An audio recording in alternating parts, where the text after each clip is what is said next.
హిందూ సంస్కృతిని కాపాడటం కోసం పనిచేశాం. కానీ సనాతన ధర్మం కోసం, హిందూ సంస్కృతి కోసం ఆర్ఎస్ఎస్ సంబంధించినటువంటి నాయకులు అనేక మాటలు మాట్లాడుతున్నటువంటి వ్యక్తులు ఎవరో కూడా మనల్ని గుర్తించి మనల కోసం, మన హక్కుల కోసం, మన జాతుల కోసం పట్టించుకున్న చరిత్ర ఎక్కడా లేదు. అంతేకాదు స్వతంత్ర సమరయోధుల కోసం మాట్లాడుతున్నటువంటి నాయకులు కానీ, అనేక మంది మేధావులు కానీ సంచార జాతుల గురించి ఎక్కడ పట్టించుకున్న చరిత్ర లేదు.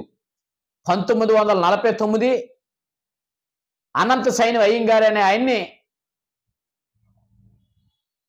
సంచార జాతుల మీద నేరస్తు జాతులుగా ముద్ర వేసి అణసివేస్తున్నారు, వాటి మీద అధ్యయనం చేయమని చెప్పి ఆ రోజు వారిని చైర్మన్గా నియమిస్తే అనంత సైని అయ్యంగార్ ఇచ్చినటువంటి కమిషన్ రిపోర్ట్ని ఆధారంగా చేసుకుని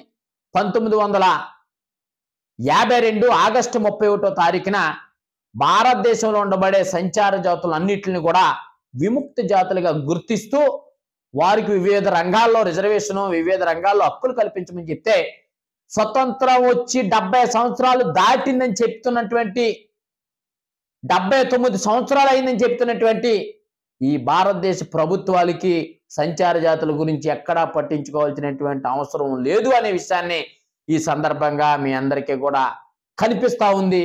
ఆ రకంగానే చేశారనే విషయాన్ని మీ అందరికీ కూడా తెలియపరుస్తూ, అందుకని ఆగస్టు 31వ తారీఖు ఎవరేం చేసుకున్నా, ఎవరేమేం చేసినా మనం మన ఆత్మగౌరవానికి సంబంధించినటువంటి సంచార జాతుల స్వతంత్ర దినోత్సవ వేడుకని ఏర్పాటు చేసుకోవాలి. కాబట్టి ఒక రోజు ముందుగానే 30వ తారీఖున ఆ కార్యక్రమాన్ని ఏర్పాటు చేసుకోవటం జరుగుతూ ఉంది.